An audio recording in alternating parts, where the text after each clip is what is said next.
greetings, must which congratulate were not complete as a result of his starting to record too soon. Such a Take care of yourself. We'll see you soon. Here's the lecture. Marvin, who really made a great effort to bring me here, and I am very happy to be finally here. My not appearing here earlier had nothing to do with not wanting to come to Muncie, but my ways always went into different directions, not near this area. However, I've been in this area earlier years. I have studied for a year in Chicago, and I have been living and teaching in St. Louis, so I have some knowledge about this area, the flat areas of the Middle West. Today we have here so it is a specific pleasure to have finally been so grandly taken into Muncie by plane and time. He received an undergraduate degree from the University of For me, Illinois, it is a very interesting encounter again when I flew today over this flat country with its grid of farms, because America had a profound influence on my personal development. I think I owe very much of my final point of view in architecture and my development in earlier years to the encounter with the United States, not only with its educational institutions.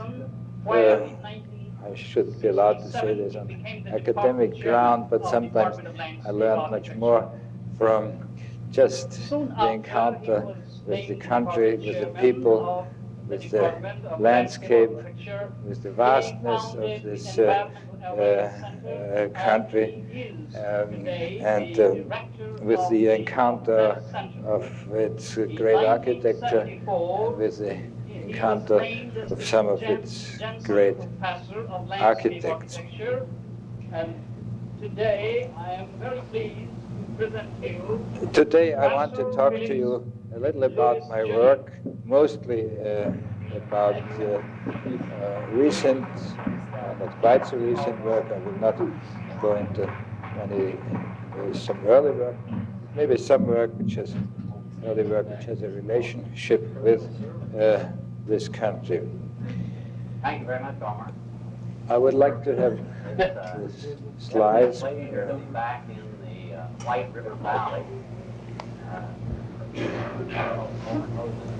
Here are two images which are very important to me and which I like to show because they say something which I already started to say initially about some of the roots of my thinking and my architectural philosophy. To the left, you have the playgrounds of my childhood. Not that I'm of noble descent and had the good fortune to live in a palace, but these gardens of the Belvedere in Vienna happened just to be adjacent to the apartment where I grew up as a child, and so the kids would play there. We would just play there as kids play, and not first realizing that this is a great piece of architecture, important piece of architecture, and playing in the gardens, not realizing this is one of the most beautiful gardens. But you started to learn some things which then sort of intrigued you, like these cut hedges were cut to perspective. So when we were standing on one end, we could look over the hedges, and then we were at the other end.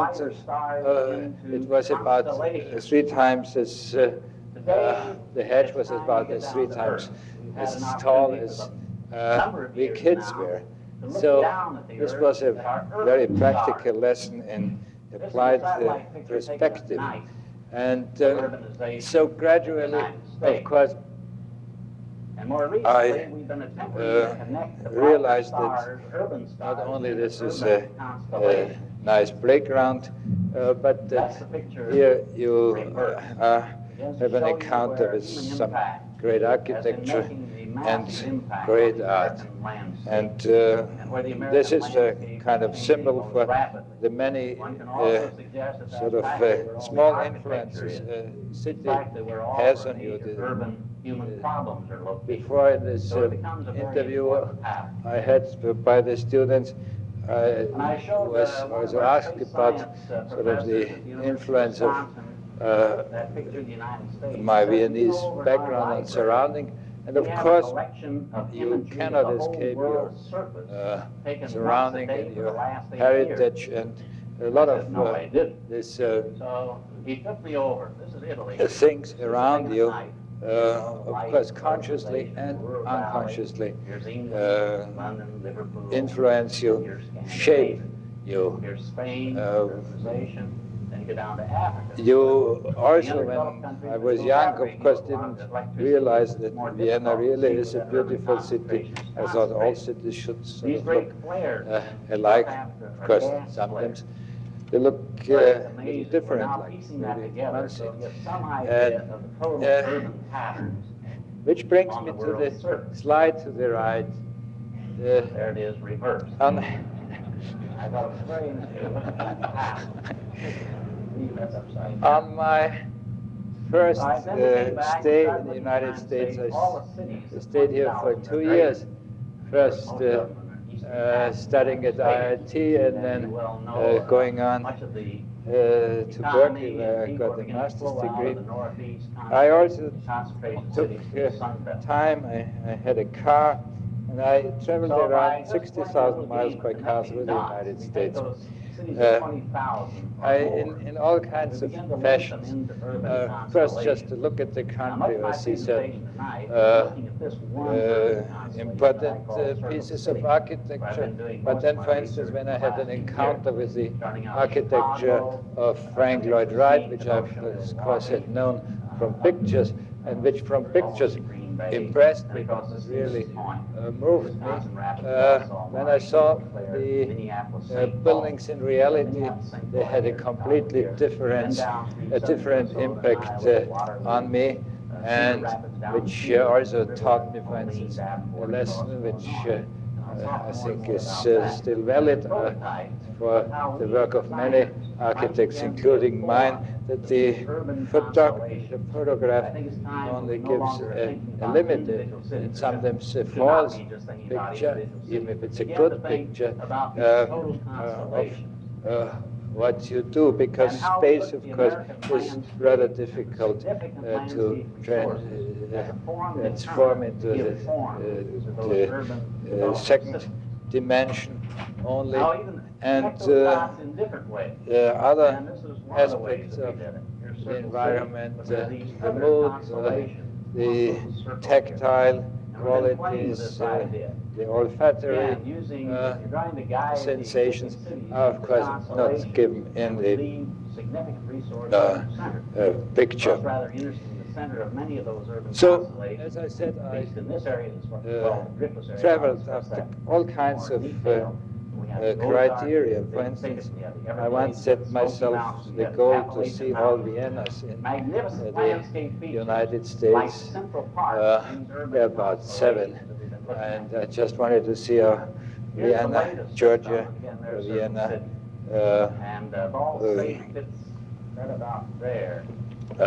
I think it's Vienna, Illinois also, and I don't remember exactly anymore, but it was quite interesting to see that one had a Blue Danube cafe.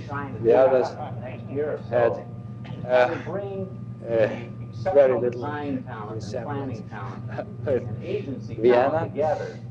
But I also spend spent a lot of time in the American Southwest because I was very intrigued by the structures of the American Indian, both the existing inhabited and the prehistoric Indian pueblos on which I then started to do a research, and this brought me to the southwest, of which you see here a slide, and then driving along for miles and miles and hours along this road, this vast space, which to me was the most sensational thing coming from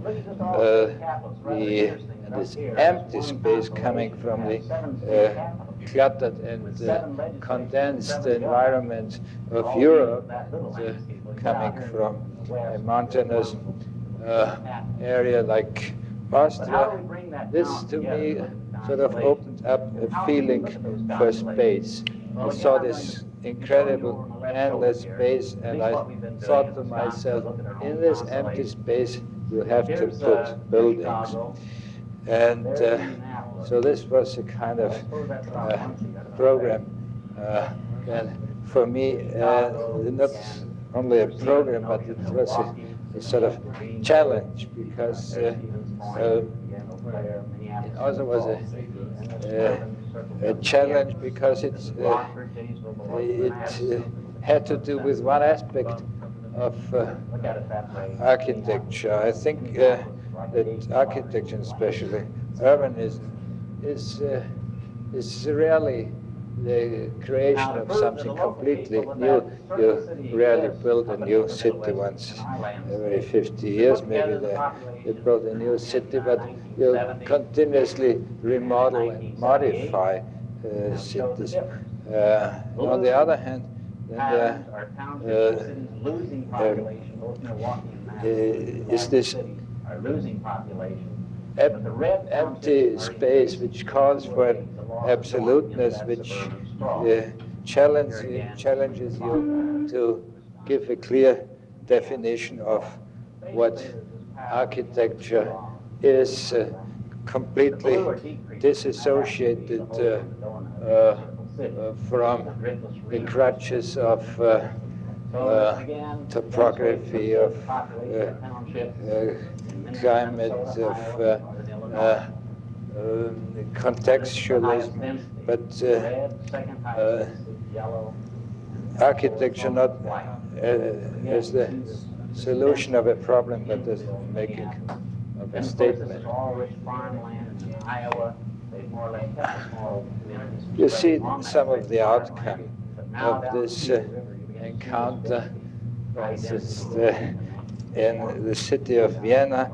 On the right, or on the left, the structure which I was looking for an architecture which,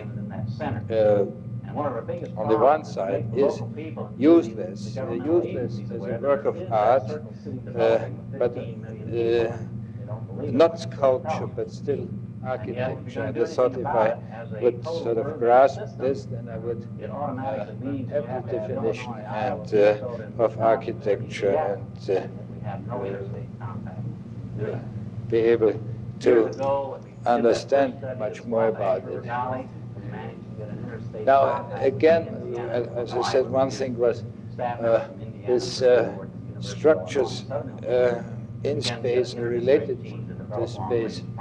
A building which really would be truly three-dimensional, where the section would be equal to the plan and vice versa.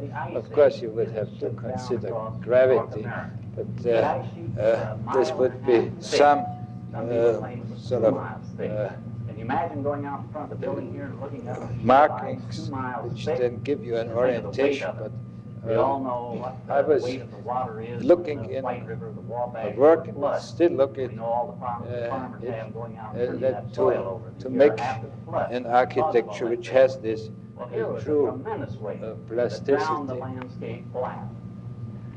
And it kept coming south. The encounter with Chicago also, of course, prompted the encounter with one of the important contributions of America to architecture, the skyscraper.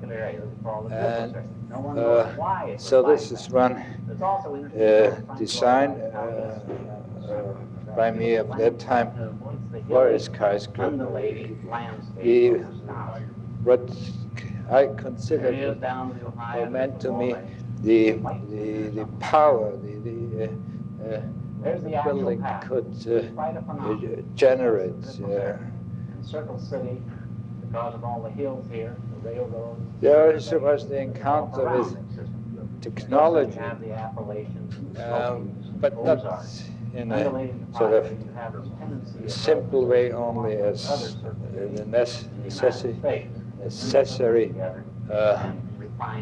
tool to create and build, but also the evocative potential of technology. And this prompted me to do a series of collages, transformations, as I called it, where you had, for instance, technical objects transformed, changed in scale and in locale, and for instance, out of a railroad car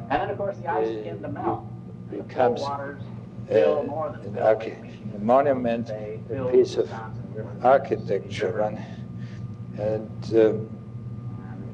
where you saw the inherent potential of such an object.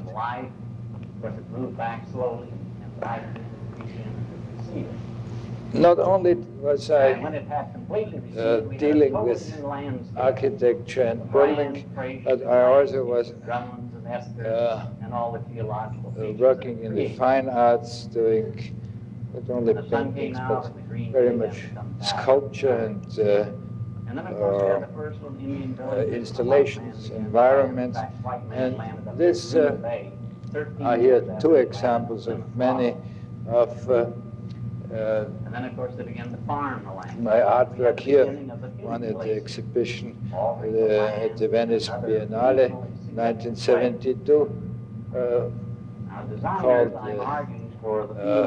Common Objects, Everyday Situations, Life and Death. Now the encounter with both architecture and art led to a certain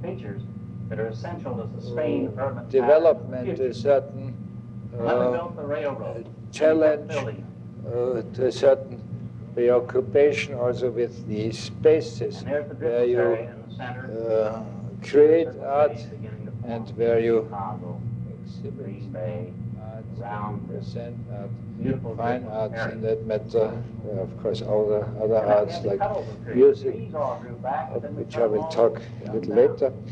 And this brought me to a certain contact with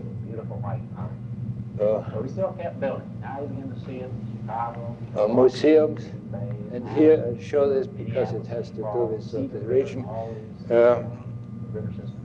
When I lived in St. Louis, the curator of the City Art Museum of St. Louis said to me, Hans, you're so interested in the arts, also, of course, an architect.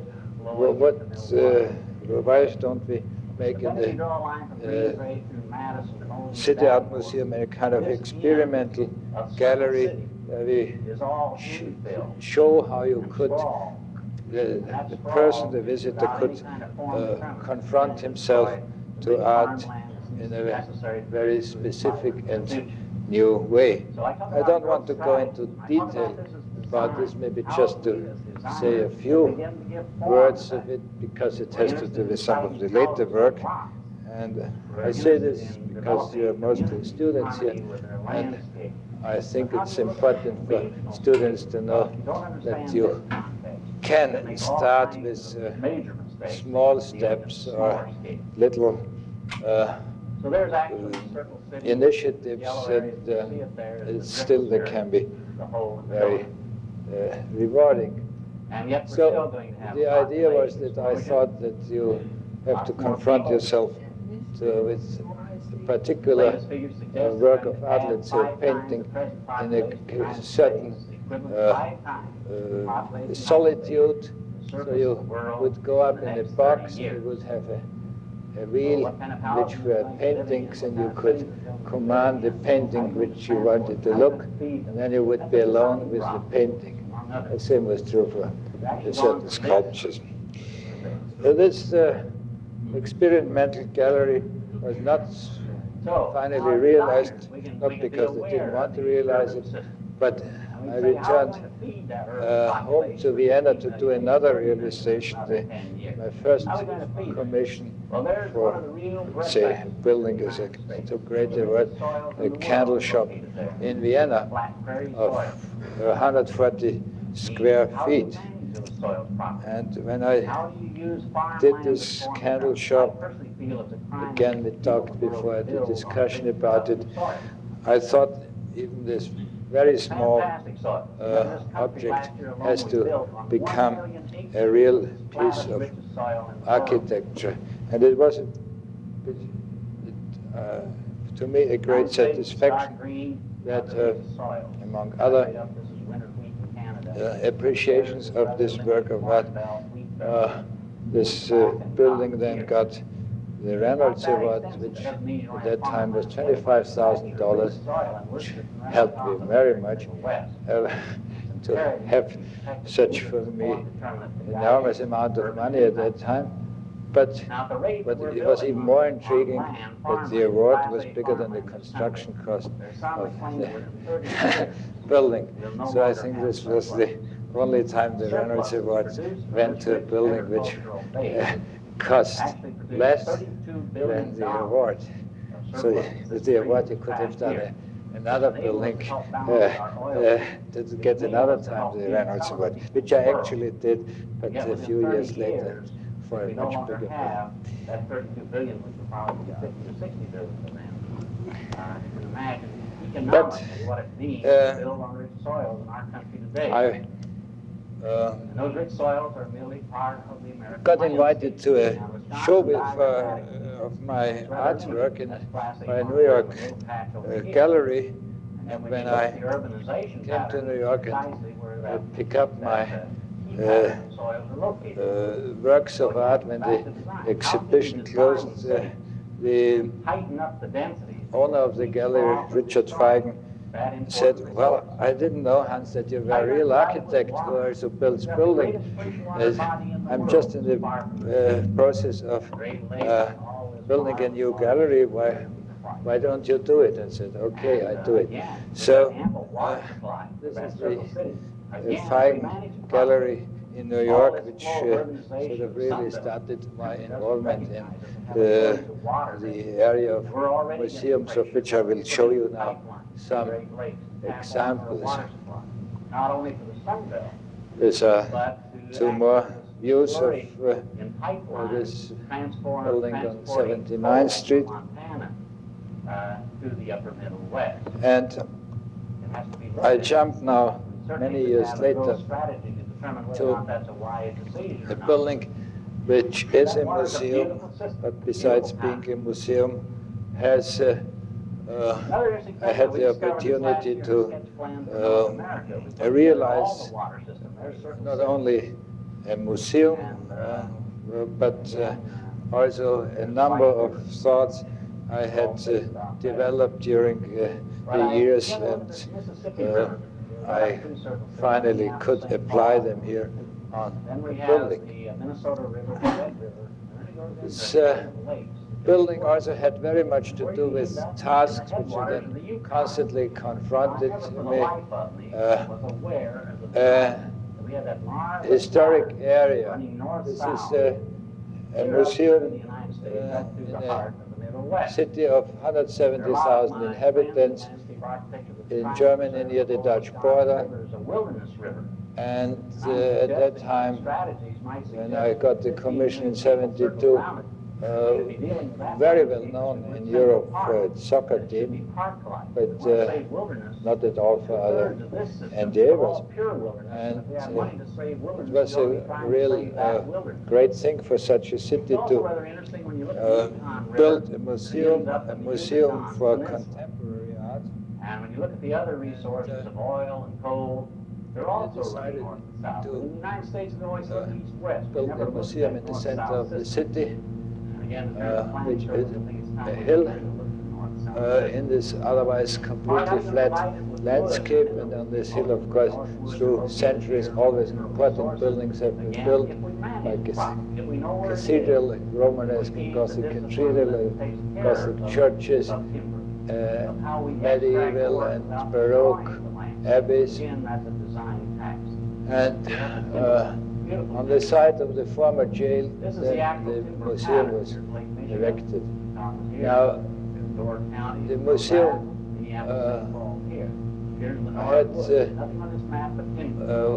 was cut into the hill, and you have the main street up here, so you arrive on a bridge to a kind of platform.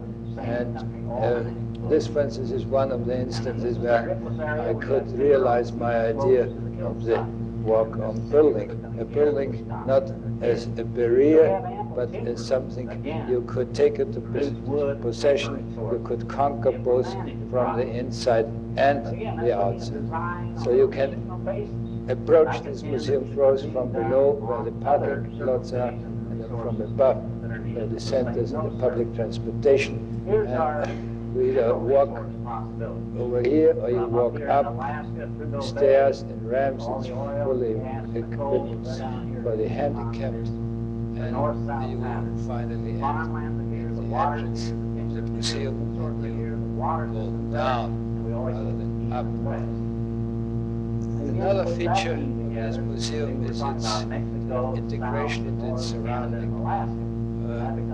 This big solitary buildings I'm talking about, the cathedral, the abbey, they all had established their own axis, while the housing was arranged, as you also can see on the photograph, parallel to the contours. And so I decided not to put another singular solitary object in here, but to break it up and relate it to the surrounding, and to take up these two main directions, two main axes, like the one of the abbey, like the other of the contours. And these are, for instance, the collection areas with skylights, and this is the changing exhibition, the temporary exhibition, and the lecture room, and then to take up the conflict of the collision of these two directions in the building, not between the old building and the new building, but to take these directions on this hill into the building proper, which gave the building a very interesting tension. Very few things were very big except the administration of the tower.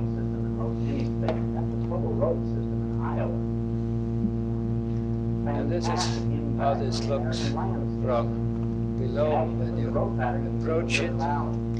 And also in terms of the materials, there are strong relationships with the surrounding. You see remnants, and you can see the last line immediately of the old city walls. So these terraces I did in the same brick as the old city was. The brick still produced in the Netherlands, which is about 20 miles away. And the stone has affinity with the stone of the cathedral and the Gothic parish church. Then we had, of course, gallery areas with with daylight, but it had to be an inexpensive building. Anyway, as I said, it was already a big endeavor for such a small city to build avant-garde museum of a museum for avant-garde modern art. So we had to do very cheap skylights, and I took the clue from textile industry, which is the industry of the city Gladbach, and just made simple north shed roof. These are objects clad in zinc in a very simple and cheap but very beautiful material. Now there's other certain relationship of some of the volumes here. The only slightly more costly element is this entrance pavilion, sitting here like a little temple Athena Nike. Also, the only more symbolic narrative element in this architecture, saying museum. Now to do that as a designer, I said there are four These volumes are in a certain sort of arrangement. You have vertical and horizontal projecting elements in a specific dialectic. the floodplain. And the sand and soil position water that provides us swimming beach.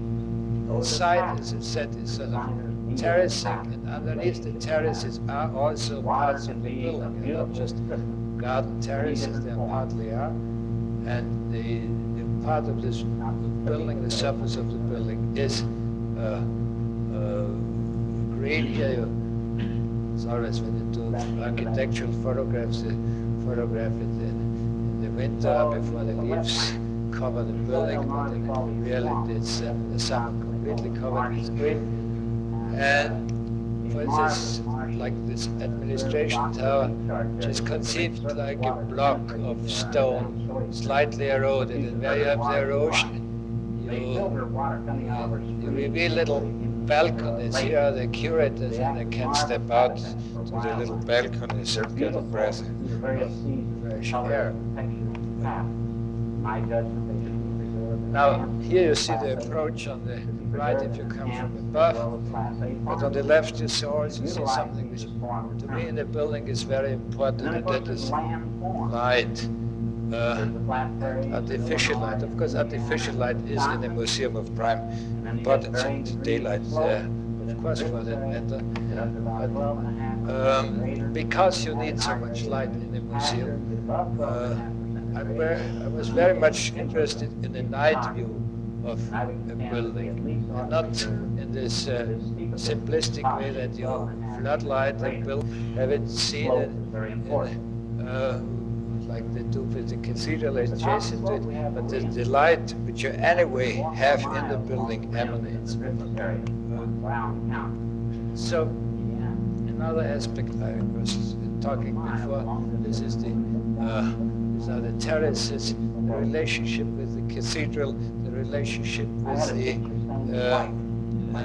enormous trees surrounding it, much bigger than the volume of some of the buildings. And here, for instance, the relationship between the remnants of the old city wall and the new walls. In Wisconsin has never been considered to be as important as the ring. Now here you see what I said before about the relationships, the scale of buildings to the surrounding place where you get up and get a vantage point. Landscape architects, we can classify that ring. And here you see some views of the treatment of the administration tower. You also see what I mentioned was a discussion before, that very simple and expensive materials are as well architectural materials. As costly, expensive ones.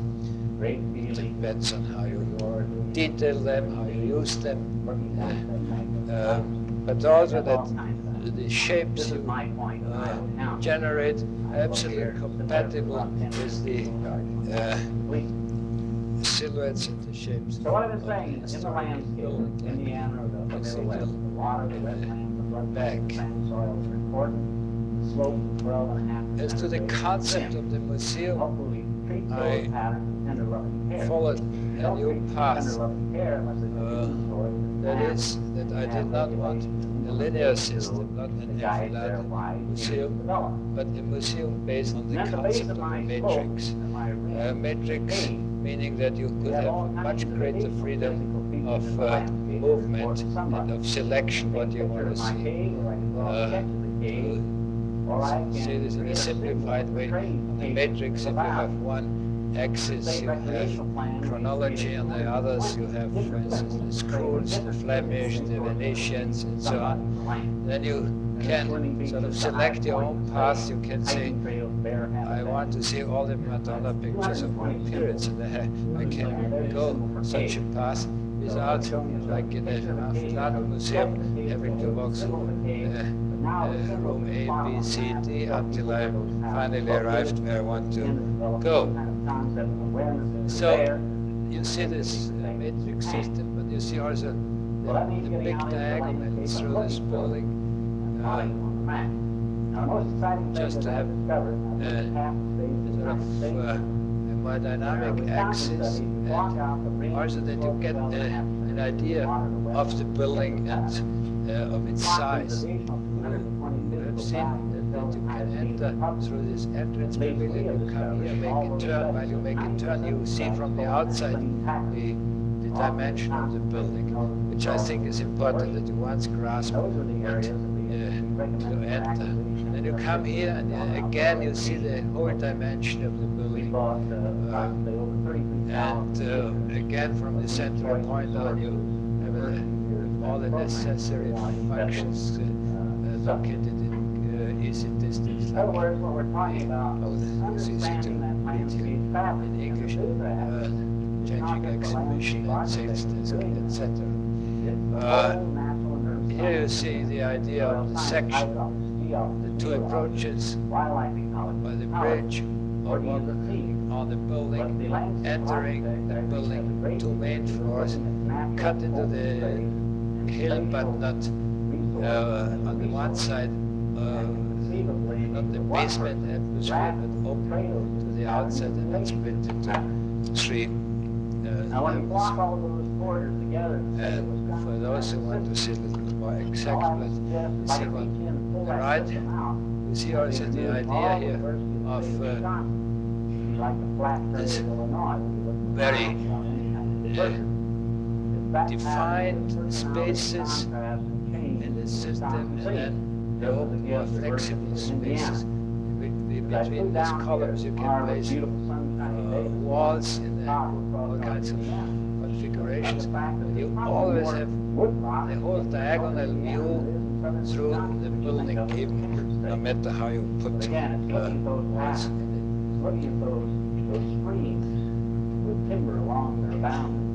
it. This gives you an idea, again, a little more exact about the sections in this building.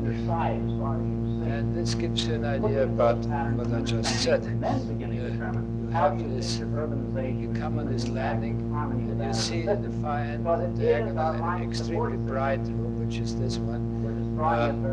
And the light levels are consciously differentiated in this museum. And you delve right into the most extreme modern art, like here this enormous chunks of large Joseph Beuys, or at the end of this room, sculpture by Judge Siegel. Then you go on, and this is what we call the cloverleaf system. And I can assure you that in that system, where you have a system of spaces of rooms which you enter at the corner, and you have this point of decision. You just have to look in and you decide, I want to go in or not, otherwise you just go on. You don't have to waste space. You pull apart these units, in this spaces in between, you have all this possibilities for air conditioning for escape stairs. In other words, they're saying preserve both these natural cultivars for future generations if we have the will to identify them and to devise wise And then you also can go up and down, as you see here. You have a very transparent view through the building, which is also used for the electronic surveillance and also the guards. From one point you can supervise a much larger area than in a conventional museum.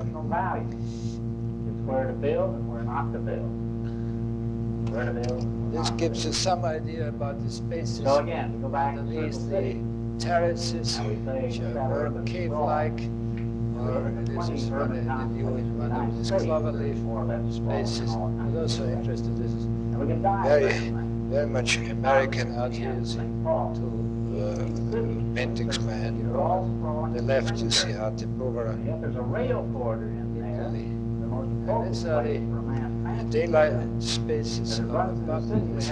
Already mentioned shed roofs. Again here with American modern art, aside from the Hollein, etc. More than taking care of most of the growth for the next few years. And it's again other spaces. We see the dialectic between the rectangular and the amorphous, the natural, is all over this building. And it lends itself to different situations, to how its art sort of finds its place. Like here, the sculptures of Richard Serra, Arlini, and Benone. Or then this long gallery to the second part of the museum, which fittingly houses the corrected perspective by Rosenauer. Or here spaces for minimal art, Solevit or other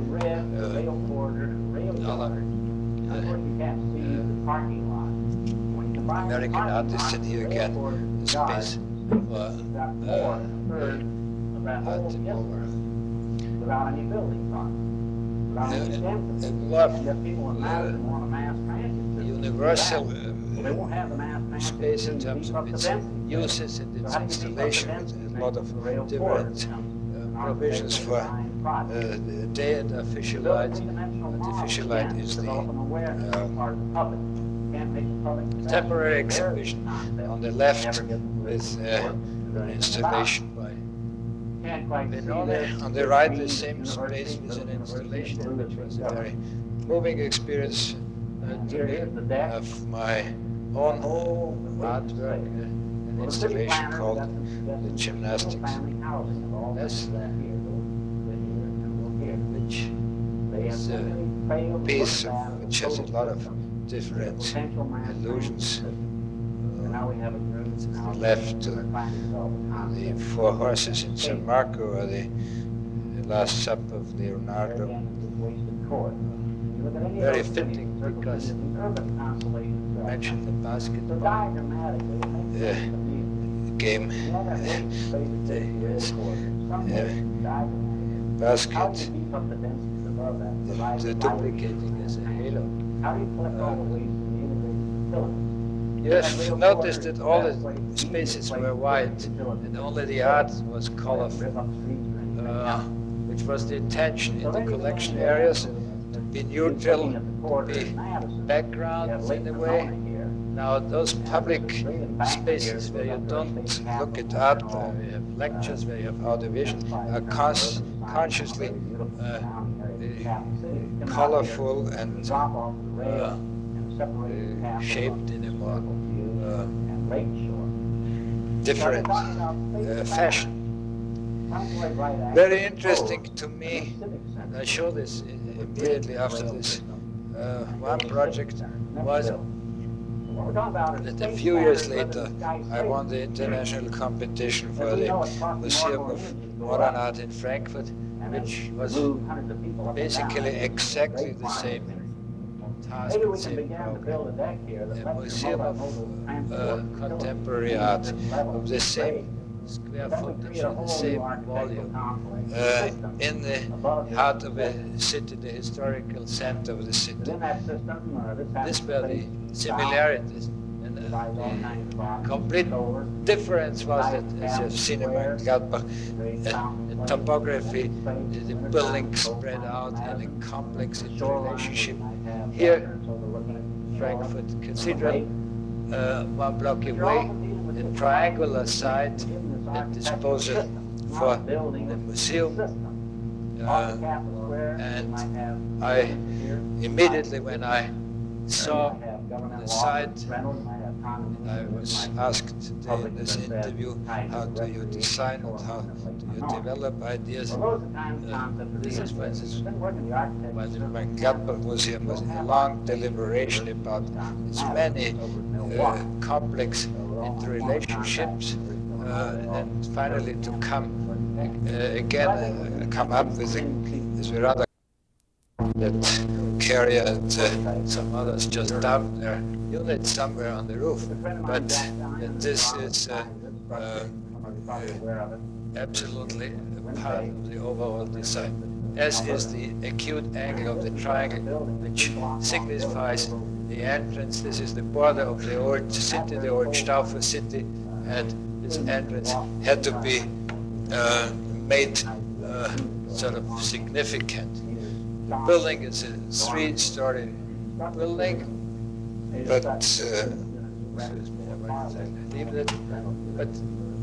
another thing which I did was, because this is the center of the city here, I did not place the entrance on the axis of this triangle, but I placed it near the cathedral on this angle.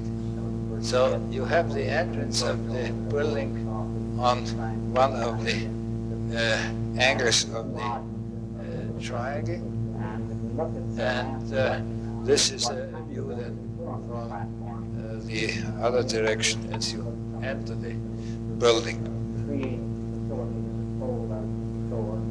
This arrangement of the entrance on this one corner gives the whole building a very characteristic tension, because you have an overlay of 2 systems. You have the exact symmetrical system of the triangle. It's like almost like an insect here, and then you have this dynamic of the route through the museum, which is in a kind of conflict with this symmetry, and both in plan and in section, so it's a 3-dimensional thing.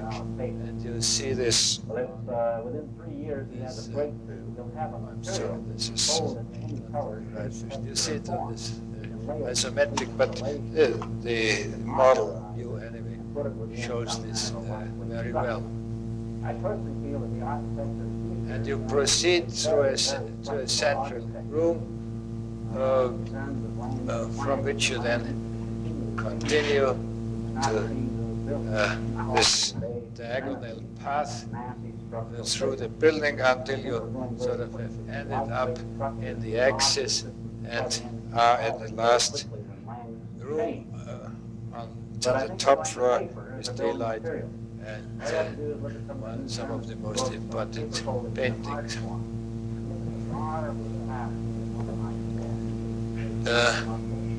This building will be finished this year, and I show this. This is an early construction picture, but it shows the sharpness of this angle of the triangle, which is, to me, is a very interesting feature in the city. Sort of, it's almost like a knife. This is another museum I designed in Vienna, the extension of the Museum of Applied Arts, which is a different approach to museum. It's a different type of content, and this is Oriental art, and it's Art Nouveau. And I did here a building which I call the Chauzoin type, sort of relating to this very famous treasure house in Nara, which is really the oldest museum in the world, the wooden building of the 9th century. So this is a more introverted museum, unlike the Gladbach thing. The transformation of old buildings into other uses, and here into museum use, is this project of the famous building by Matteo Troppo for Fiat in Turin, with this racetrack on top of the roof. Those who know the pictures of Le Corbusier driving on this racetrack will know the building. It's a 5-story building where until 3 years ago the Fiat cars have been produced, but as technology advanced, you do no longer produce cars on 5 floors, but on one big floor, of course, with all the automats, the computers, the robots. And this building, which because of the racetrack is 1 kilometer, it's half a kilometer long, so this is a little more than a sort of a mile, was empty. Both Fiat and the city of Turin asked a number of people, among them me, to come up with proposals for the use of the building.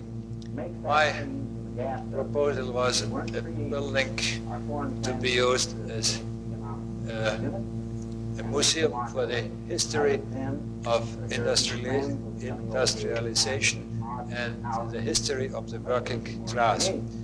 And because there's 2 parallel wings, you always had on one wing, you had chronologically the history of industrialization, and then the other, those of the working class, and you always could make cross references. Until now, about the use of this building, there's nothing decided. It's so enormous, and of course all the costs for such a thing are enormous. And this is how I left the building practically as it is. I made a few additions. The possibility to enter the different floors and cut through into the city, and this symbolic 3 towers, which talk about its content. An interesting other type of museum is a museum of energy, into which details I don't want to get, but it's a combination of what I said is the matrix, it's 3-dimensional circular matrix system and a linear system. Because in a museum of energy, you have to know certain things. Unlike in art, you can start with modern art, you can start with medieval sculpture. You don't have to know prehistoric sculpture to appreciate Veronese. Here, you have to know the second law of thermodynamics, or E equals mc squared, or gravity, before you can continue then into the more free realm of the choice you have then here. Again, I don't want to go into details here. This is a recent project of mine, a competition project for Vienna, a 2-stage competition, which is a small number, 5 projects have been selected for the 2nd phase, among them mine. And this is a very challenging project. Here you have the famous Imperial Forum by Gottfried Semper, the Vienna Ringstrasse, the old city gate as a remnant of the or it ramparts, the edge of the imperial palace. These are buildings of the 19th and early 20th century, while here in the back you have the Baroque expanse of the imperial stables, sort of blocking the district behind. Behind it, a vast area built up with a series of nondescript buildings. And the idea is twofold. One is a question of Vienna and an urbanistic idea that you cut through this barrier and give the population the possibility to have a sort of closer contact with the inner city. Go on here and over ramps and stairs and so on can enter the district behind. The other is that in this area we put up a series of new museums, a museum of the 20th century, a gallery of the 19th century, which partly uses also the old buildings, a very large exhibition hall for temporary exhibition, and a small film, a small architecture museum. The silhouette of these new buildings behind this dominating Baroque facade is of great importance. Then at the end of the axis is a remnant of the Second World War, a big anti-aircraft tower out of concrete, which has to stay because you can't blow it up. They tried in another part in Vienna to blow one up, and they blew up the neighborhood, but not the...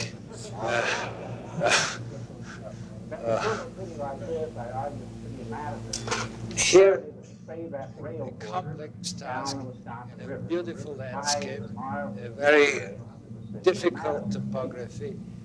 It's on Lake Lugano in Switzerland.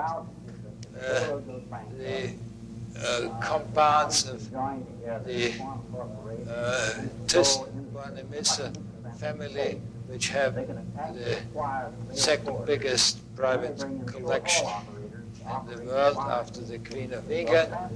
And there are buildings, the Villa Favorita of the Baroque period, buildings of the 18th and 19th and early 20th century. Among them, a big gallery for old masters, and the Thyssen collection also has a fantastic modern collection. And the task was to conceive an extension of this whole complex of building for the modern art. And again, I will not go into detail. You see what has been done. The development, as so often happens, is the fate of the architect is now completely different. The whole collection 2 months ago went to Madrid, to the Palazzo Villahermosa, because the new wife of the Baron is a Spanish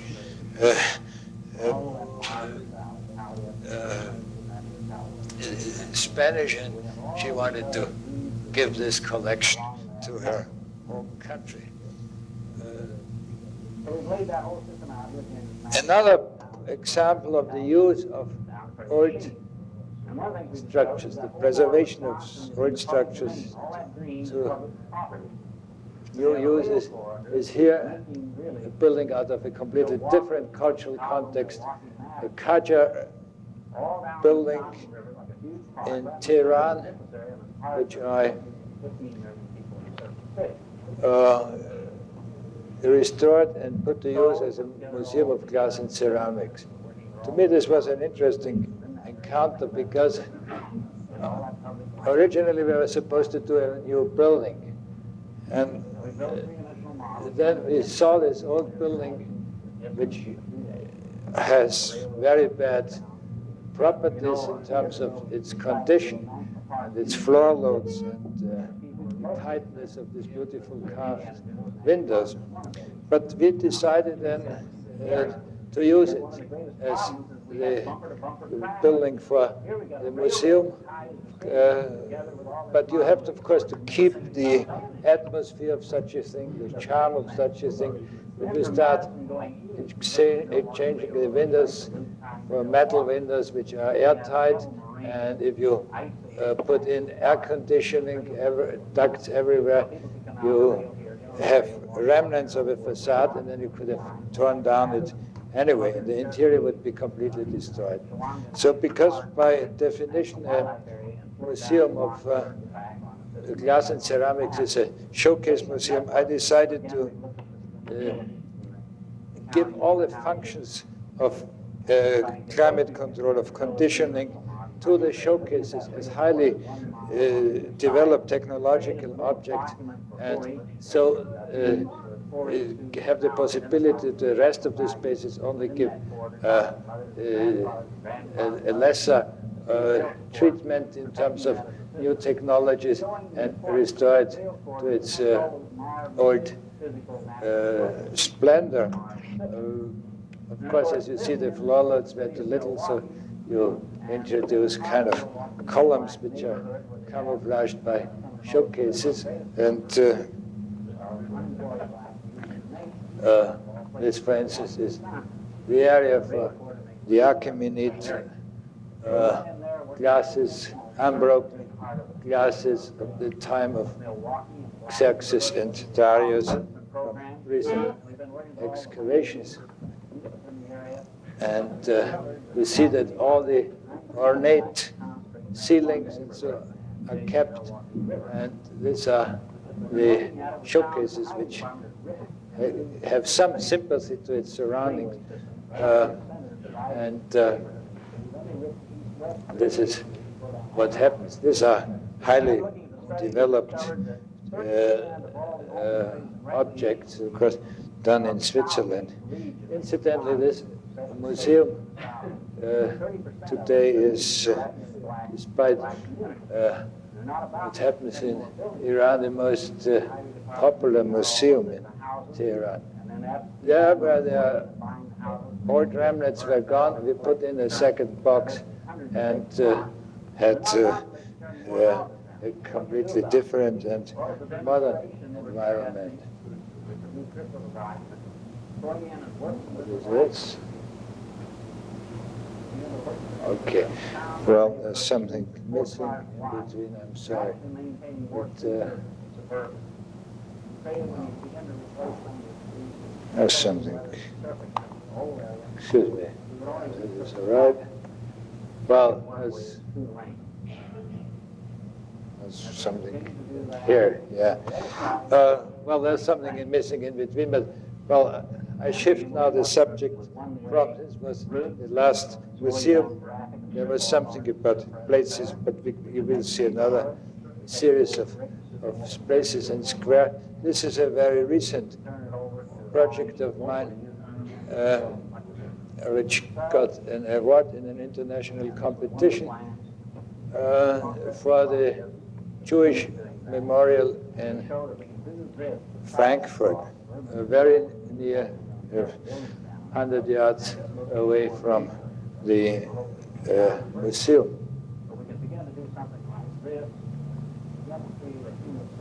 Well, again, yeah, now here, sorry, can't cope with this machine. Okay. Here, another project of mine which has a long history and fate. It's the so-called Cultural Forum in Berlin. What you see here is Berlin before the Second World War. And this is what is there now on the right.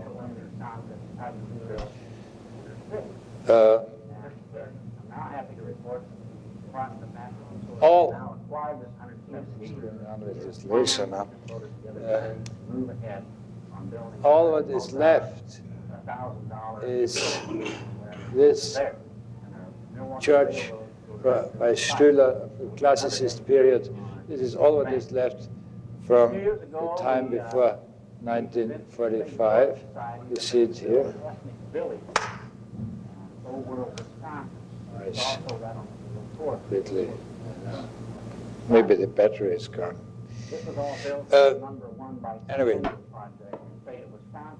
and you see the new developments. On the top you see the sort of expressionistic architecture by Sharon, the Philharmonic building, and on the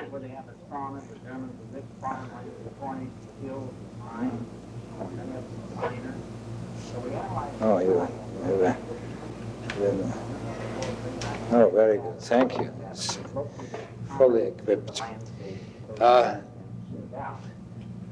Ball State has a machinery which works. You must compliment this week.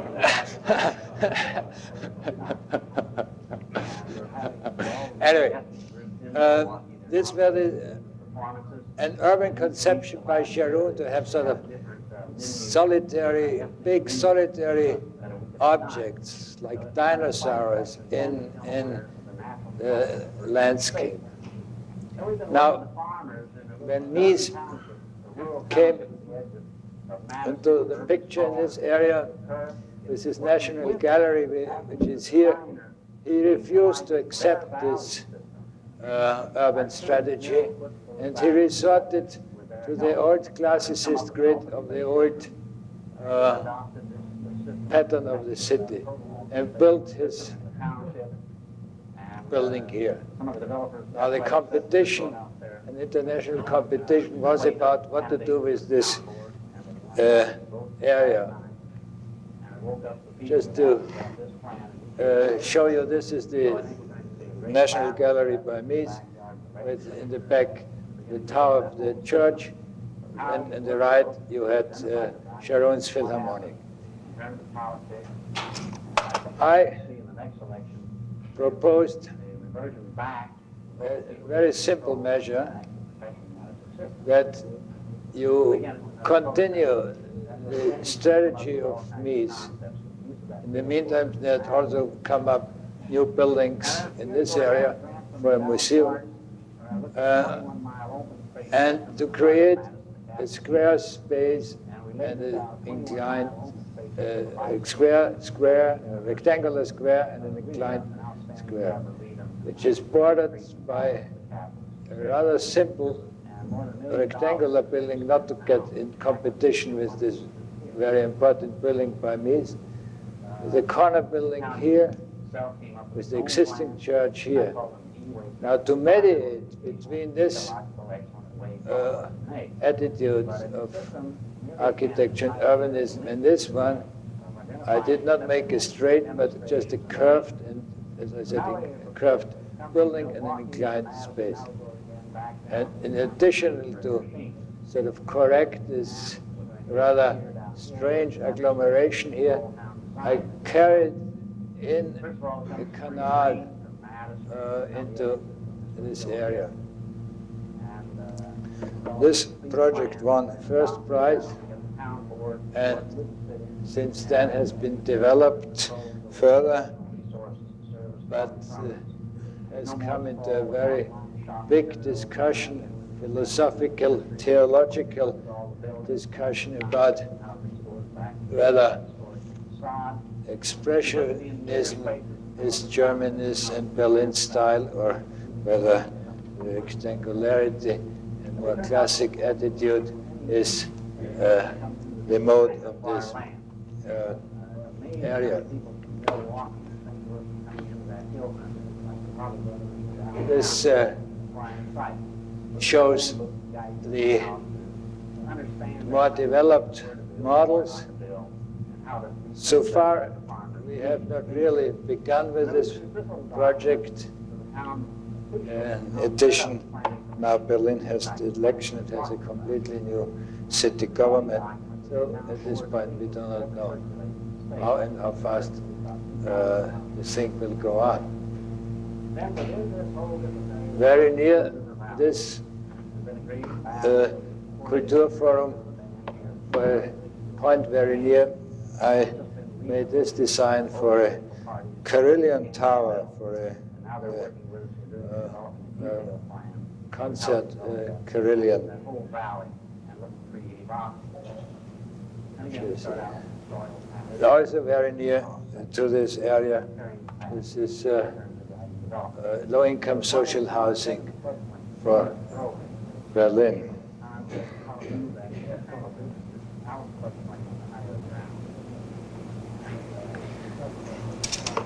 In America, everything goes very fast. In Europe, and especially Austria, certain things go very slow. This is a school, when my children started to go to primary school, I got through a competition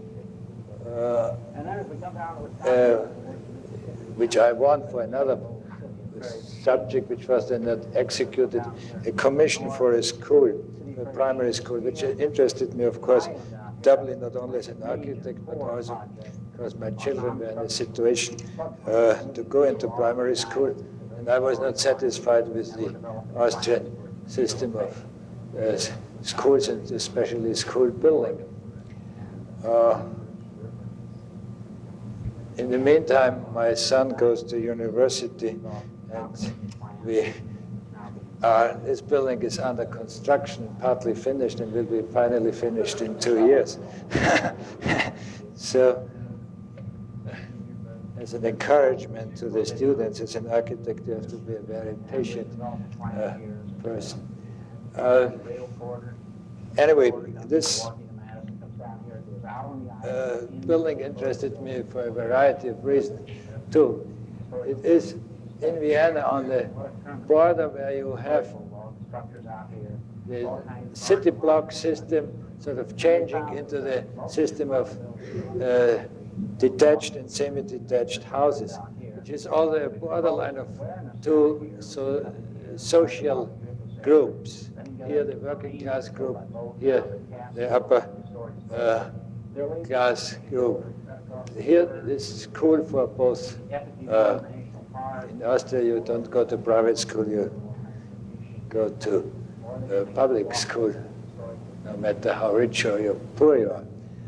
And so the building continues the block, but then suddenly it sort of breaks up into more individual units, which I also wanted because I wanted a series of different shaped classrooms, different situations.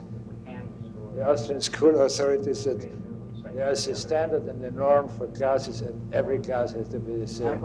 I said, no, every class has to be different.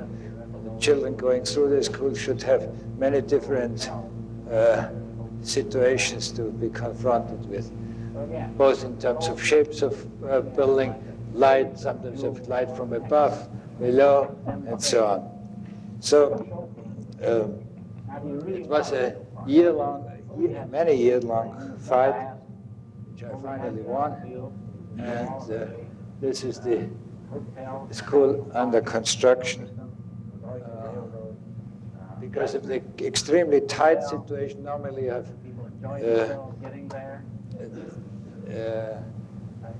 100,000 square foot for such a school. Here you only have 23,000 square foot. It's very dense, and a lot of areas on the roofs. Hours are used for play and intermission and so on. I'll show you some. For instance, this one of the round classes. This is one of the open air classes which they created. This is a building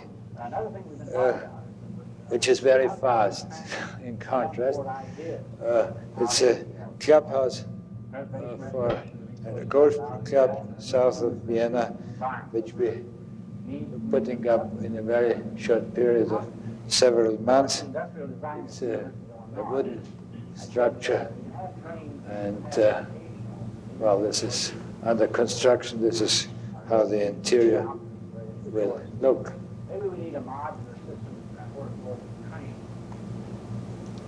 This is a small one-family residence I was just working on for small town near Innsbruck in the Tyrolean Alps.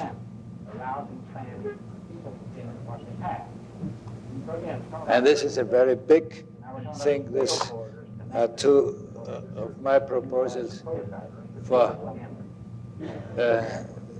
hotels for 1,100 keys each for Euro Disney World near Paris.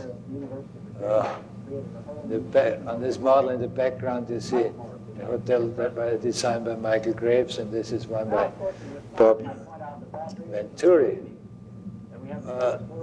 This particular one has some American topics. This is a kind of Mount Rushmore, and you have Jefferson's Memorial, you have the drawbridges of Chicago, and the facades are red and white striped with blue loggias here.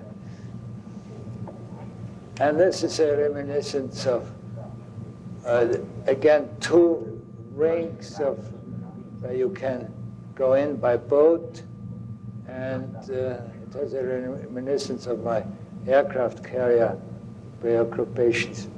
And these are large auditoriums where you can see Walt Disney movies.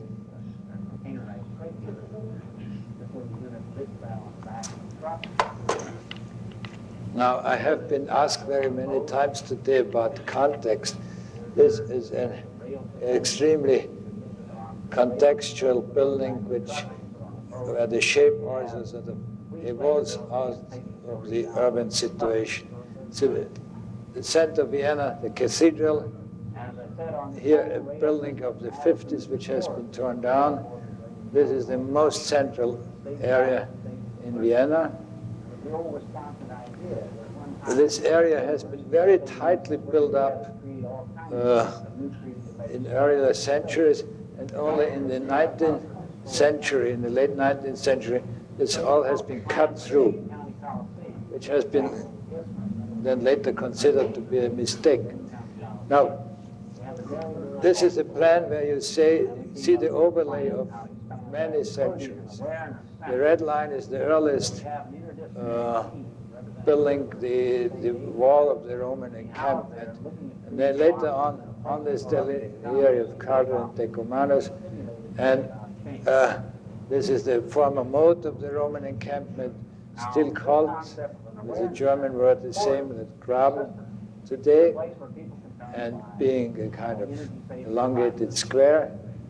Here the cathedral, outside the former city walls, and the structure of the city and the street still, until today, reflects these corners, for instance, of the old city, which I wanted to keep and reflect, which has been, for instance, destroyed in this building. We built a model of Vienna in 1600 to also study this situation. Here you see it how on an isometric drawing of that time. This is the site. This is the site. You see that buildings were very close. 12 foot in front of the cathedral, you had houses, and you had this little succession of squares. And this is it. You see it again, a succession of squares. It's the reflection of the Roman corner, still now, of course, slightly transformed, visible. This is what interests me. The city, these traces, not so much the reconstructions of fake reconstruction of the fake past. And here you see what my suggestion of the building and the building under construction. I created again a corner. As you've seen, the old smaller city spaces unfortunately have been broken up And this wide, sort of almost highway-like thing cut through. As I said, this mistake was recognized, and a lot of good architects made proposals to make to fill in against structures here. But about 15 years ago, Vienna built a new subway. It has a very beautiful old subway by Otto Wagner. And all these areas are completely occupied by the subway. You cannot build anything on top of it. When we did this building, I suggested to the city new building lines, this corner, and I said we also should narrow this gap. You only could narrow it by cantilevering out of the building because you had no support underneath. So, and finally, this was accepted as a right idea, that you narrow this gap and delineate again the corner of the cathedral square by this projecting element. And there, this is the model studies, and there you see this is the graben, as you see in the beginning, as it turns around. You see the typical system of facades. There are walls with holes punched in it. And it turns around, and then the building faces the cathedral. And this is how the building looks. You see the whole facade sort of slowly filtering out, going over into a glazed volume. This is stone, green stone from Switzerland, and this is all the stone. As you have seen in the pictures before, there are very prominent roofscape with cupolas. I did not make cupolas, but I made a very marked sculptural silhouette. Now this is the facade on the other side facing the cathedral square. And this has a slightly Gothic mood. I mean, it has no Gothic stylistic elements, but the arrangement and the scale, for instance, of the window is different.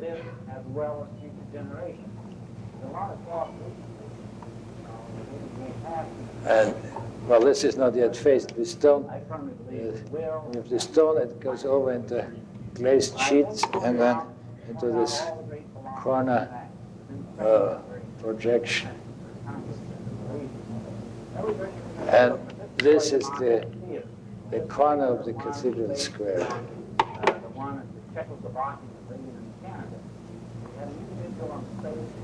The building is a commercial building with, I have unfortunately the wrong section. You have a 5-story atrium. You enter on 2 ways. You can walk through, and you have 5 stores of retail. Above you have offices, and then above you have rooftop restaurants. This gives you an idea about the interior.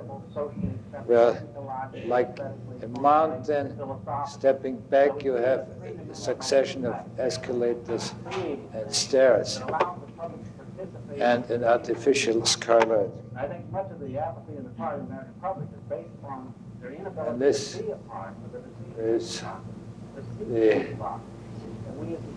how this appears, and this is the confrontation with the cathedral.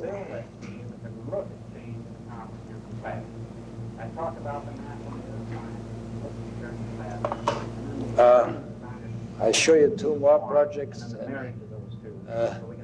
and some small other things. This is again a competition project. This is the international competition for the Second National Theatre of Japan in Tokyo. A competition with several hundred entries. I won second prize. The first prize, strangely enough, something which I don't think could happen in America and not happen in Europe, was won by Japan's biggest construction company. And is the case for the AI. And this is a rather nondescript area. The only feature is an elevated highway. And so there was nothing to relate to. Also, you know that this will be gone in about 2 or 3 years. These are office building boxes. So I decided to make a kind of cultural precinct, and like in St. Catherine's Monastery, sort of squeeze all this necessary building into it. This is the opera, this is the drama theater, this is the experimental theater, this is the open air theater. All Western style theater. Was the idea. And then running through is the spine, which is undergrade. It is the connection between the shops for transportation of properties and wings, and the technical rooms. Then on grade, slightly inclined, you have pedestrian walkways. In the next floor, you have a long colonnade for intermissions. So you can enter for intermission from all these buildings.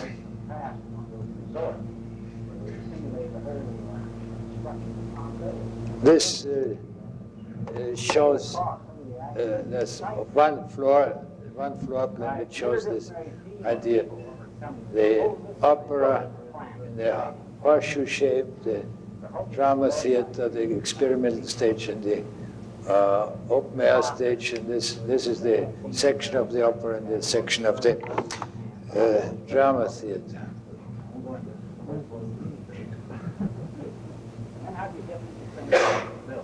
Because there's nothing there, and the highway is an important element because you rush by.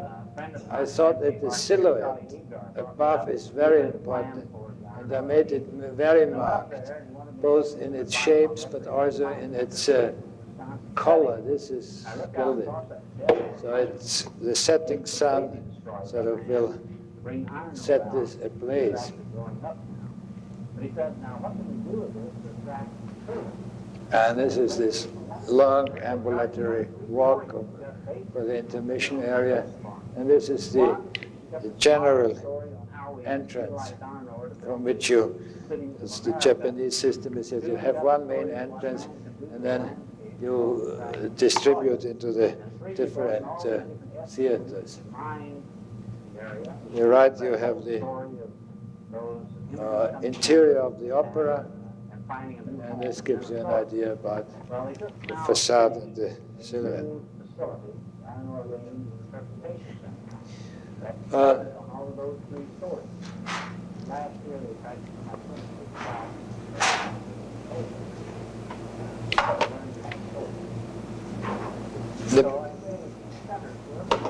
This is a project for music. Besides museum, in recent times I have also been dealing with a number of designs for the music for the small festival hall in Salzburg, which I did not show you for this Tokyo thing.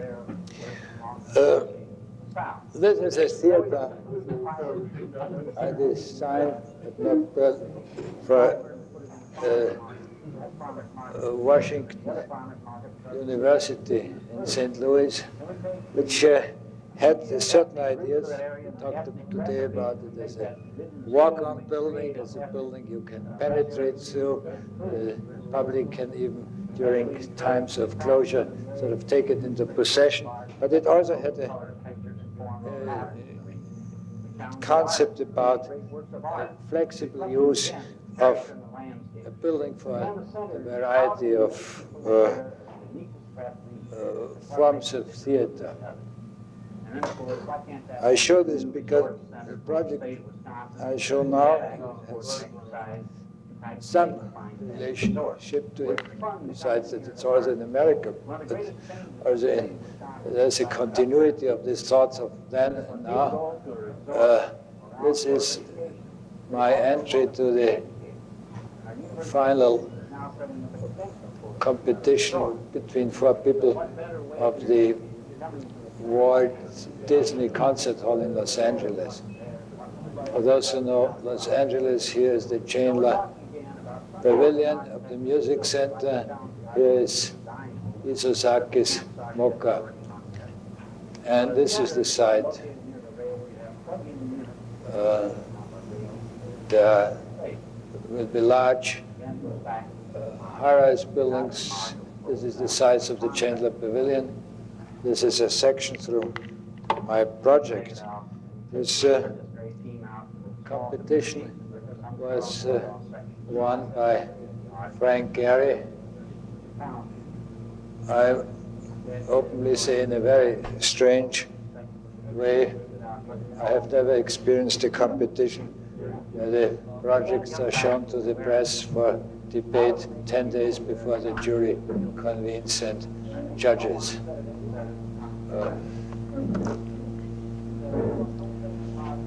This is my proposal.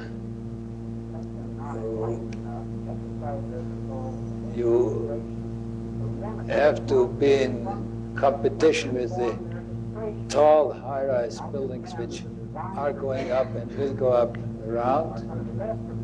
Again, the Chandler Pavilion, and here the complex of the Walt Disney Concert Hall, which is not only a concert hall for 2,500 people, it's also a chamber music hall for 1,000 people, and then big reception spaces and administrative spaces for the Los Angeles Philharmonic Society. And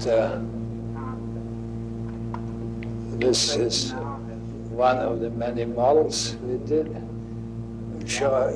This is the area of the concert hall proper. This is the chamber music hall. This is the big reception and dining area. And this is the connection with the Chandler Pavilion, because some of the functions are connected. People, of course, you have a main direction. The auditorium is consciously broken up for 2 reasons. One is acoustics, that you make use of the lateral reflections. And the other, that you have sort of identifiable areas you sort of can associate with and maybe return to. And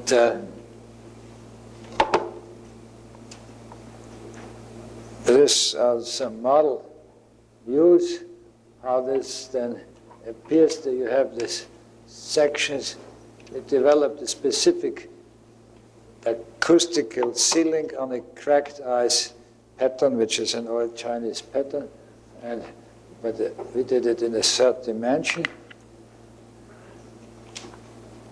And these are model views which give you a good idea about the space which you create here.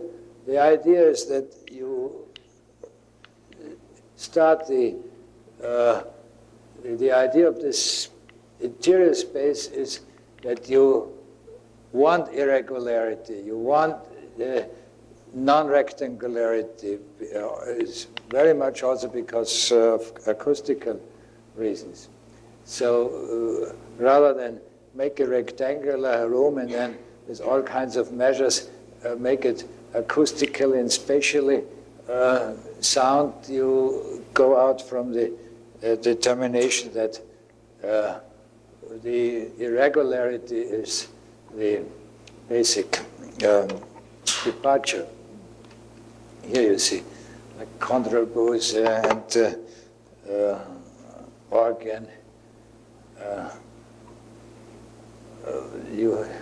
This is one of the main entrances into the hall, but this gives you some idea about this,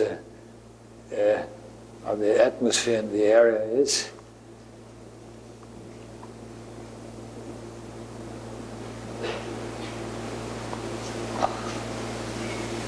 Because the building carries the name of Walt Disney, and the widow of Walt Disney has donated $60 million for it. This, for instance, is an homage to Walt Disney, the Walt Disney Bridge, and because it is in Los Angeles, but I wanted to have a reminiscence of the caryatids of one of the other famous concert halls in the world, the Musikverein in Vienna. I made the caryatids out of Oscars. And you have a lot of these elements, various cultural elements, but they are not done only for sort of decoration. They're all at the same time acoustical elements.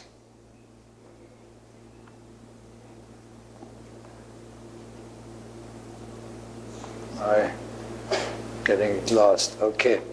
Now, I'm very soon through with my lecture, don't worry. A lot of my work also had to do with design, product design, and exhibitions. Here, I do not show you many of my exhibitions, but here's one which is of particular interest of me because of an overlay of many things. It is here in Mies van der Rohe's National Gallery, an exhibition on my work designed by me. And the same exhibition where it was generated in the Centre Pompidou in Paris.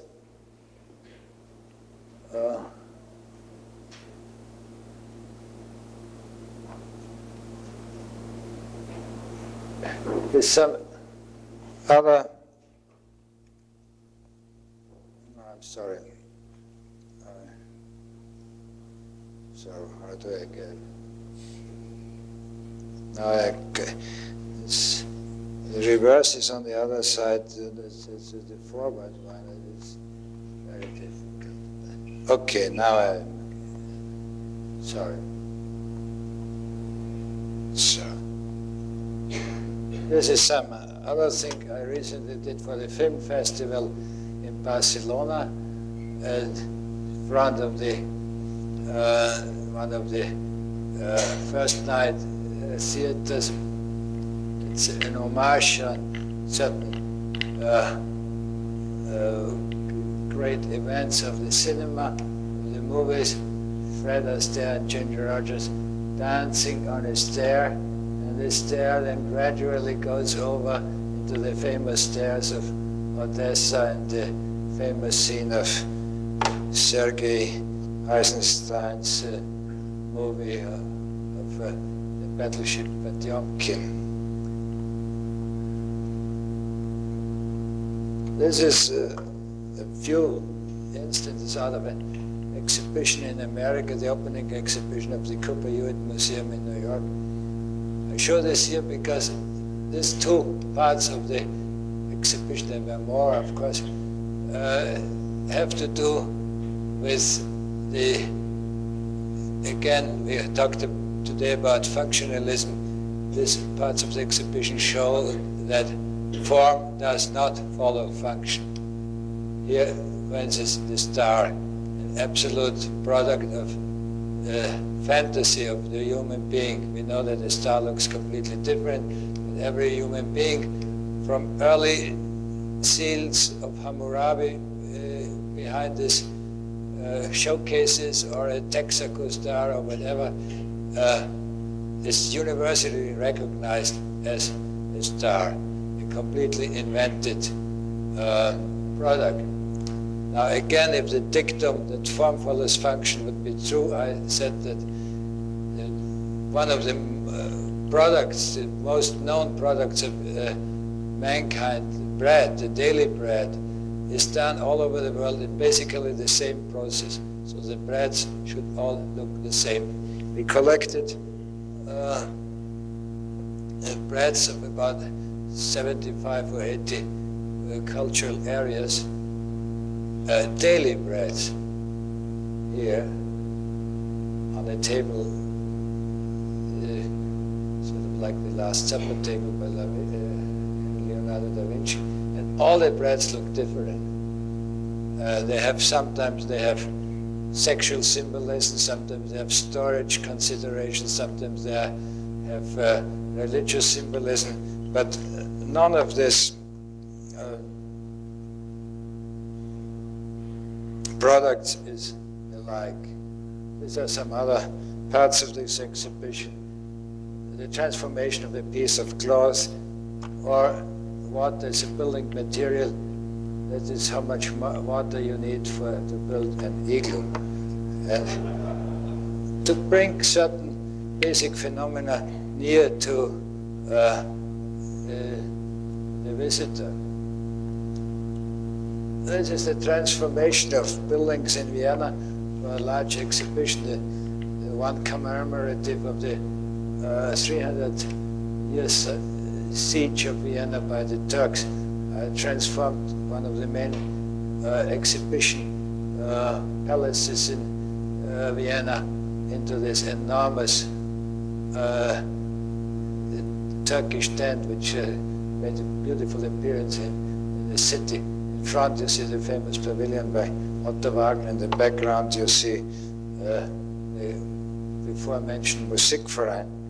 And here the interior, the battle scene of this famous battle which saved the Occident.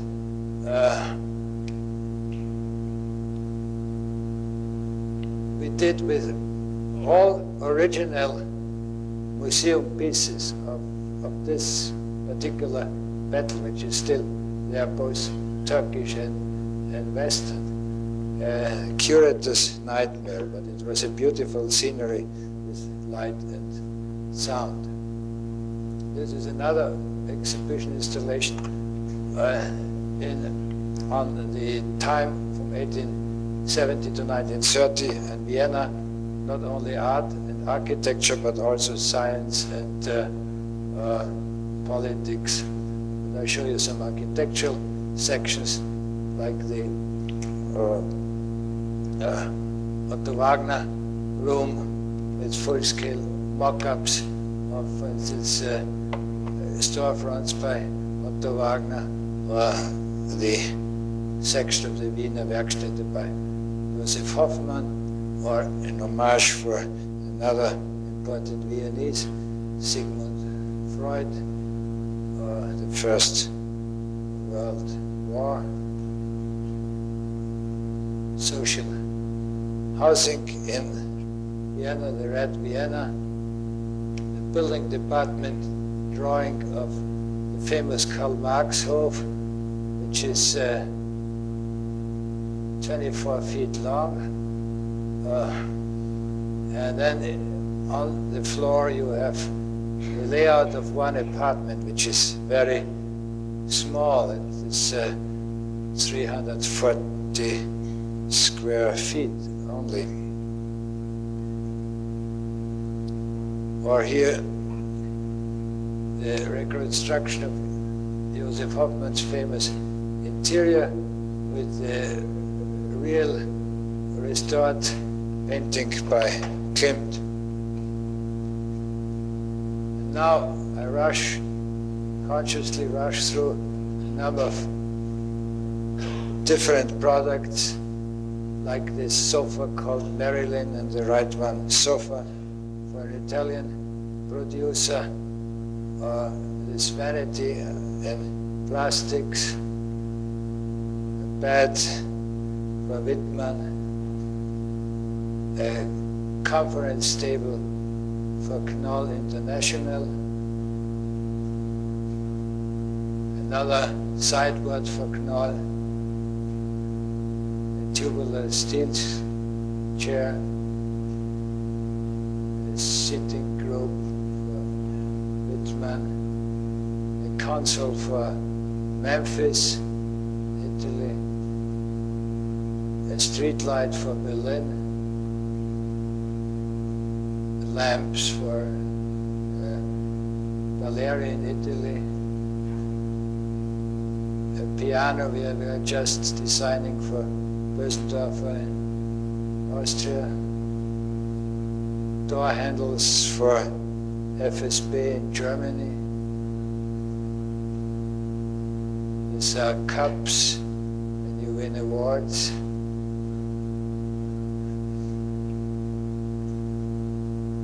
These are centro tavolas for Cleto Munari in Italy, in Vicenza. Fruit bowls, we'd call them. This is coffee set for Alessi. There's a tray on the shape of an aircraft carrier. This is jewelry for Kirkat and jewelry for Cleto Munari. This is another jewelry, and this is one of the watches, and I can look at the same watch and see that I have taken very much time. I thank you very much.